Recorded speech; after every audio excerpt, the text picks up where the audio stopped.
Welcome to the Cognitive Edge. Today, I want to talk about a question that every school librarian should be asking. But before that, um, I want to introduce myself. I am Dr. Daniel Sable. I am the host of the Cognitive Edge, and I love to bring you exciting, fun people to come onto the Cognitive Edge and discuss their ideas and their thoughts and so forth. So let's hope that the momentum keeps rolling and that everybody here gives me a follow, and then we go from there. Okay. Um, so again, today I want to talk about a question every school librarian should be asking. And that question is how do we get students really excited to come to the library? What can we do to make the library exciting? Um, Not because they have an assignment, not because a teacher sent them. I mean, students who actually want to walk through the doors. To make that happen, we need to think a little bit differently about what the modern library can be. Students today have endless competition for their attention. Um, they have, phones, social media, gaming, streaming, AI, and everything else happening around them. A library cannot simply say, we have books and that's it, and just leave it. Books are essential, yeah, definitely. Um, but students are also attracted to experiences, curiosity, relationships, creativity, and choice.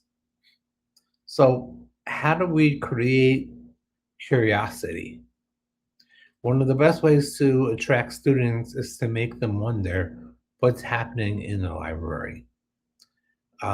Put up a sign saying, for instance, can you solve the mystery before Friday? And have it up. And have another, can you create a short research puzzle, a scavenger hunt, an AI challenge, a trivia contest, or a hidden clue activity? Another week, you want to ask, can AI fool you? That is a lot of fun. To see if AI can fool you or not. So what would happen is you would examine images, information, or statements and decide whether they're real, misleading, or AI generated. It's the complete mix of fun and excitement. And the goal is simple. Students should occasionally walk past the library and think, what are they doing in there? There should be noise and students having fun. Curiosity gets students through the door. It really does. Curiosity. Um, Plus, you want to give students ownership. It's the library is the hub of the community or the school. Ask students what they want from their library. You want to allow them to be part of that hub. You want to create a small student advisory group. Let students recommend books, suggest programs, help design displays, or purpose new technology. When students help shape a space, they begin to see it as their space. Um, Instead of always asking, you know, what should we offer students? Sometimes maybe we should be asking, what do students want to offer us? Um, and the answers, they really may surprise you. Um, make the library a place to do things. So not every visit needs to be or to involve an assignment or a book. Um, the librarians or us, we can create small activities that students can explore, or a coding challenge, or a puzzle, or a maker activity, um, a chessboard, um, a creative writing prompt, excuse me, a creative writing prompt, like a book tasting, a technology demonstration, um, a trivia question. Students, they should see the library as a place where they can explore without always worrying about a grade.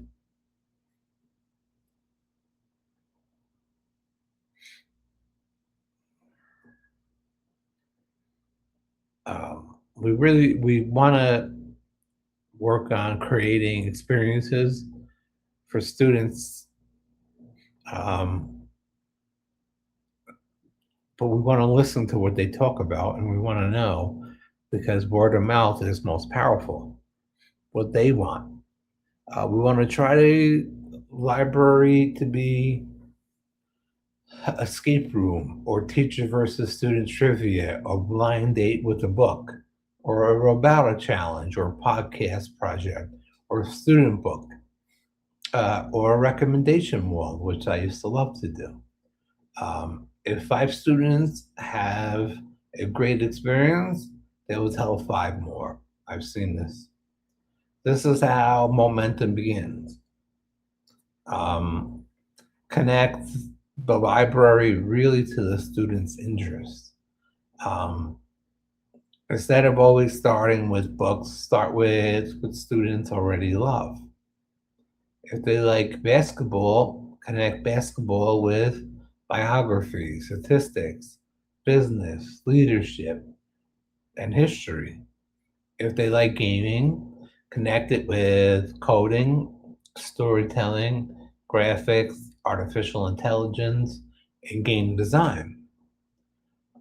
If students really enjoy music, connect it with production, copyright, technology, biography, and history. The librarian's job is often to build a bridge between what students already care about and what they have not discovered yet. And that brings up the next topic of turning students into creators. And I've done this, for a while, and year after year, helping turn students into creators. It's a lot of fun. Students, they should not only consume information, we want to let them create, start a student podcast, make short documentaries, record book reviews, um, really design digital exhibits, um, build websites, really create a school newspaper,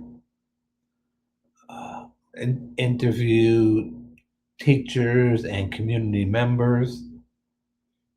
Um, the library really can become the research center, production studio, technology lab, and publishing space all at once. That changes how students see the library, and it's a big thing. Um, a library is space, and it's also a hub of knowledge. Um, we want to really make reading social. Students listen to other students. They create a recommendation wall where students leave short comments about books they enjoyed. Um, instead of saying things like, um, the librarian recommends this book, uh, you might want to think a little bit and have students Um, see, the ending of this book was crazy. Read it. Um, that peer recommendation can be incredibly effective. You let your students help you and see what they come up with because a lot of times they have great ideas. Reading, it does not always have to be a solitary activity. Libraries can make books part of the social life of the school. We want to use technology with a purpose. Technology, it can certainly attract students, and it does. Robotics, 3D printing, virtual reality, coding, AI, podcasting, video production, drone. There's just so many things. The Raspberry Pi, they're all exciting. But technology should never be there just because it looks impressive. Really, you want to ask yourself, what can students create, investigate, or learn with it? The technology is not the destination, really is the doorway. Um, you really want to think of it that way. And then we want to work on making librarians visible. This may be the most important strategy. Students connect with people before they connect with programs. Very true. Walk around the school and visit classrooms. You're a school librarian, so you should be making appearances often. You should definitely be attending events, definitely be talking to students, learning their interests, um, recommending books personally to particular students. You should also be there to celebrate their work and their major accomplishments. It's important that you know their name when they come in. Know their name when they come in. Say good morning to them when they come in. These are important things to do. When the student really thinks that the librarian knows me, it becomes much easier for the student to think. And the library is a place for me. You know, it makes students feel good when a librarian knows their name and says, "What's up? I've seen this. These are strategies that are just practiced or they should be." What about students who say they hate reading? Well, students who say they hate reading, do not immediately try to convince them that reading is wonderful. Just ask them, what do you like? Do you like sports or gaming? Or do you like technology or cars? Um, do you like horror? Or do you like pets or animals, dogs or cats? Do you like cooking? Um, there's so many different things for a student to get into and really become very entrenched by um, these different areas, but the objective is to find their interests first. A student may not hate reading, they may simply hate what they've been asked to read, which is important. Um, find the right doorway, um, and you'll see that students will then begin to come. Um, make the library slightly unpredictable. Students, they should never be completely sure what they'll discover. So there should be different things in there in the library. One week there might be a mystery challenge.